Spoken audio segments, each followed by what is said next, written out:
ನಮಸ್ಕಾರ ವೀಕ್ಷಕರೇ, ಶ್ರೀ ಎಂ ರವರ ಆತ್ಮಚರಿತ್ರೆಯ 18ನೇ ಅಧ್ಯಾಯಕ್ಕೆ ಸ್ವಾಗತ. ಒಂದು ಚಳಿಯ ಮುಂಜಾನೆ ಶ್ರೀ ಎಂ ಬಾಬಾಜಿಯ ಜೊತೆ ಪಾಂಡುಕೇಶ್ವರದ ಬಳಿ ಇರುವ ಗೋವಿಂದ ಘಾಟ್ಗೆ ಹೊರಟರು.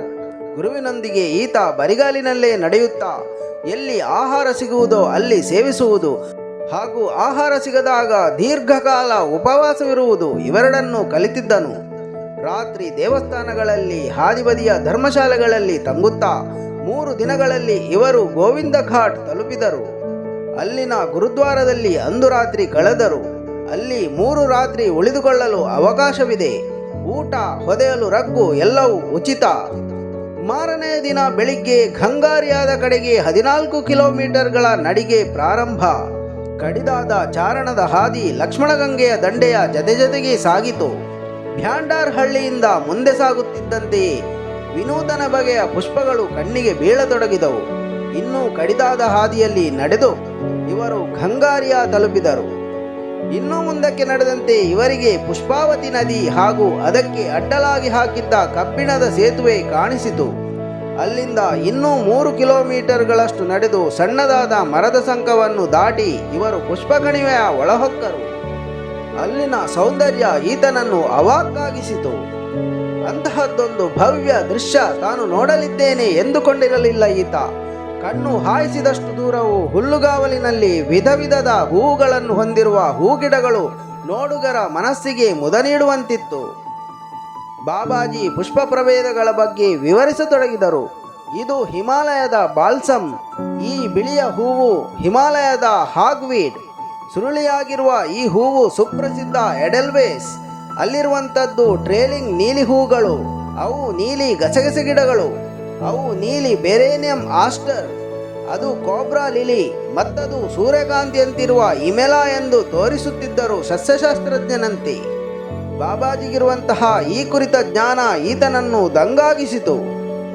ನನ್ನ ಗುರು ಶ್ರೀ ಗುರು ಬಾಬಾಜಿ ನನ್ನನ್ನು ಈ ಕಣಿವೆಗೆ ಕರೆತರಲು ಯಾವಾಗಲೂ ಉತ್ಸುಕರಾಗಿರುತ್ತಿದ್ದರು ಎಂದರು ಬಾಬಾಜಿ.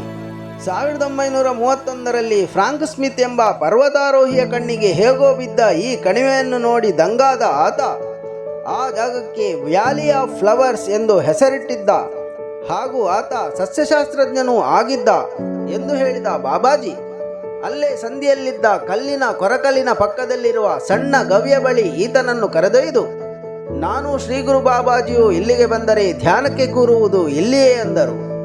ಇಬ್ಬರು ಅಲ್ಲಿ ಸ್ವಲ್ಪ ಹೊತ್ತು ಧ್ಯಾನಸ್ಥರಾಗಿ ಕುಳಿತು ನಂತರ ಬಾಬಾಜಿ, ನಾವೀಗ ಮಾರ್ಗರೆಟ್ ಲೆಗ್ಳ ಸಮಾಧಿಯನ್ನು ನೋಡಿ ಬರೋಣವೆಂದು ಹೇಳಿ ಅಲ್ಲಿಂದೆದ್ದು ಸಮಾಧಿಯ ಬಳಿ ಬಂದರು.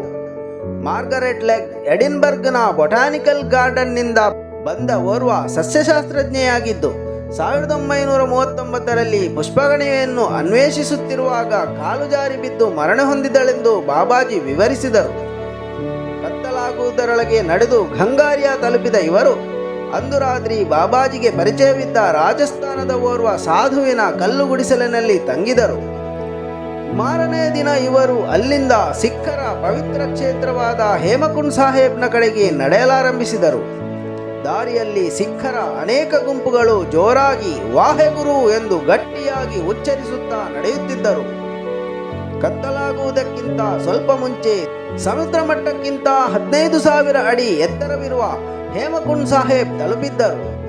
ಸಿಖ್ಖರ ಕೊನೆ ಗುರು ಗೋವಿಂದ ಸಿಂಗರು ಧ್ಯಾನ ತಪಸ್ಸುಗಳನ್ನು ಮಾಡುತ್ತಾ ಅನೇಕ ದಿನಗಳನ್ನು ಇಲ್ಲಿ ಕಳೆದಿದ್ದರು ಎಂದು ಸಿಖ್ಖರ ನಂಬಿಕೆ. ಭಕ್ತರೆಲ್ಲ ಹೇಮಕುಂಡ್ನ ಹಿಮಸರೋವರದಲ್ಲಿ ಮುಳುಗೇಳುತ್ತಿದ್ದರು.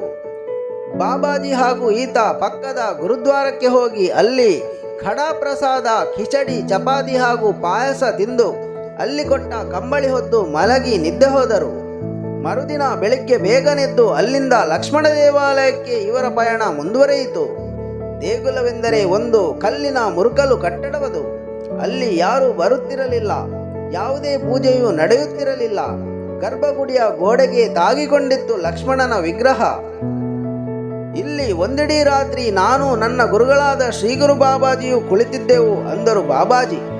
ಅಲ್ಲಿನ ದೈವಿಕ ದೃಶ್ಯಾವಳಿಗಳನ್ನು ಆಸ್ವಾದಿಸುತ್ತಾ 1 ಗಂಟೆಯ ಕಾಲ ಅಲ್ಲಿ ಕುಳಿತಿದ್ದು ನಂತರ ಹೊರಡೋಣವೆಂದರು ಬಾಬಾಜಿ. ಅಲ್ಲಿ ಸುತ್ತಲೂ ನೀಲಿ ಬಣ್ಣದ ಬ್ರಹ್ಮಕಮಲಗಳು ಅರಳಿದ್ದವು. ಅಲ್ಲಿಂದ ಮರಳಿದ ಇವರು ಪುನಃ ಗುರುದ್ವಾರಕ್ಕೆ ಬಂದು ಬಿಸಿಯೂಟ ಮಾಡಿ ಅಲ್ಲಿಂದ ಗಂಗಾರ್ಯದ ಕಡೆಗೆ ಇಳಿಯತೊಡಗಿದರು.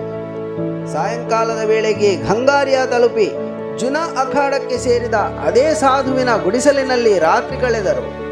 ರಾತ್ರಿ ಬಾಬಾಜಿ ಹೊರಗೆ ತಿರುಗಾಡಲು ಹೋದಾಗ ಆ ಸಾಧು ಹೊಗೆಸೊಪ್ಪು ತುಂಬಿದ ಮಣ್ಣಿನ ಗುಡಗುಡಿಯನ್ನು ಹೊತ್ತಿಸಿ, ಒಂದು ದಮ್ಮು ಸೇದುತ್ತೀಯಾ ಅಂದರು. ಬೇಡವೆಂದ ಈತನಲ್ಲಿ, ನಿನ್ನ ಬಾಬಾಜಿಯು ಸೇದುವುದಿಲ್ಲ, ನೀವು ರಾಜಯೋಗಿಗಳ ವರ್ಗಕ್ಕೆ ಸೇರಿದವರು, ಅಂತಃಸತ್ವದಲ್ಲಿ ಮನಸ್ಸನ್ನು ಕೇಂದ್ರೀಕರಿಸಲು ನಿಮಗೆ ಇದರ ಅಗತ್ಯವಿಲ್ಲ. ನೀನು ನಿಜಕ್ಕೂ ಅದೃಷ್ಟವಂತ, ಗೊತ್ತೇ ನಿನಗೆ. ನಿನ್ನ ಬಾಬಾಜಿ ಸಾಧನೆಯ ಶಿಖರದಲ್ಲಿರುವ ಮಹಾಯೋಗಿ. ಅವರು ಬೇಗನೆ ಶಿಷ್ಯರನ್ನು ಸ್ವೀಕರಿಸುವುದಿಲ್ಲ. ನಿಜಕ್ಕೂ ಪ್ರಾಮಾಣಿಕ ಅನ್ವೇಷಕರು ಎಂದು ನಾನಂದುಕೊಂಡವರನ್ನು ಅವರು ಶಿಷ್ಯರನ್ನಾಗಿ ಮಾಡಲು ನಿರಾಕರಿಸಿದ್ದರು. ಬಹುಶಃ ನಿಮ್ಮಿಬ್ಬರ ಮಧ್ಯೆ ಯಾವುದೋ ಪೂರ್ವಜನ್ಮದ ಸಂಬಂಧವಿರಬಹುದು. ನೀನು ಅವರ ಮಗುವೋ ಎಂಬಂತೆ ನಿನ್ನ ಕಡೆಗೆ ವಿಶೇಷ ವಾತ್ಸಲ್ಯದಿಂದ ನೋಡುವುದನ್ನು ಮೊನ್ನೆ ಕಂಡೆ, ಪರಮಾಶ್ಚರ್ಯವಾಯಿತು ಎಂದರು. ಸ್ವಲ್ಪ ಹೊತ್ತು ಧ್ಯಾನಕ್ಕೆ ಕುಳಿತ ಈತ ಗಾಢ ಧ್ಯಾನಕ್ಕೆ ತೆರಳಿ ನಂತರ ಸಾಧು ನೀಡಿದ್ದ ಕಂಬಳಿಯೊಳಗೆ ಸೇರಿಕೊಂಡು ನಿದ್ದೆಗೆ ಜಾರಿದನು. ಈ ಸಂಚಿಕೆಯನ್ನು ಇಲ್ಲಿಗೆ ಮುಗಿಸುತ್ತಾ ಮುಂದಿನ ಸಂಚಿಕೆಯಲ್ಲಿ ಮಹಾನ್ ಸಿದ್ಧರವರೊಡನೆ ಈತನ ಭೇಟಿ ಹೇಗೆ ನಡೆಯಿತು ಎಂಬುದನ್ನು ತಿಳಿಸಲಿದ್ದೇನೆ. ಅಲ್ಲಿಯವರೆಗೆ ನಮಸ್ಕಾರ.